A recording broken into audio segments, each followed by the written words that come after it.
மக்கள். நமக்கு என்ன குறைச்சல்? நம்ம ஏன் மேல் வரக்கூடாது? நம்ம ஏன் ஒதுக்கப்பட்டோம்? ஏன் காரணம் தெரியுமா? யாருக்காவது தெரியுமா ஏன் நம்ம ஒதுக்க மாட்டோம்? நமக்கு என்ன பிரச்சனை? நம்மளும் 2 கண்கள், 2 கால்கள், 2 கைகள், அவர்கள் போல் தான் நாமும் இருக்கின்றோம். அவர்களுக்கு ஓடுகின்ற அதே பி பாசிட்டிவ் ஏ பாசிட்டிவ் தான் நமக்கு ஓடுது. இதுல என்ன பிரச்சனை? ஒரு ஆக்சிடென்ட் நடந்து போச்சுன்னா அவனுக்காக பிளட் கொடுக்கும் போது நம்ம கொடுக்க கூடாதா? அப்ப தெரியலையா இந்த ரத்த குருதி? அந்த சாதி மதம் அப்ப தெரியலையா? சொல்லுங்க.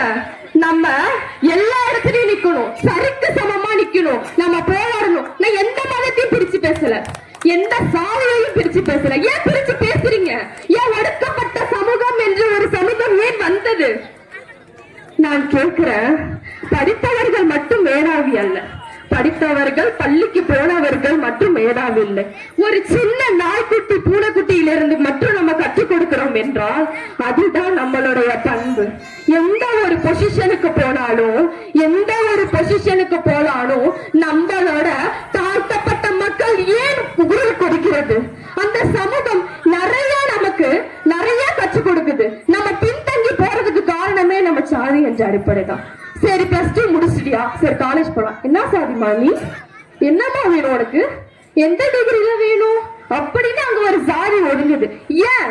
அவன் எடுத்த மார்க்கே தான் நம்மளும் எடுத்திருக்கோம். ஏன் நமக்கு மட்டும் கொடுக்கல? அப்படிப்பட்ட சாதி ஏன் அந்த இடத்துல ஓங்கி ஒடுக்குகிறது? இதெல்லாம் மறைக்கப்படும் என்றால் நம் அண்ணன் 62 வயதிலையும் திருமணம் கூட செய்து கொள்ளாமல் நமக்காக அவர் போராடி கொண்டிருக்கின்றார். நம் ஒவ்வொருவரின் கடமை என்ன? அவருக்காக உறுதுணையாக நிற்பது மட்டுமே.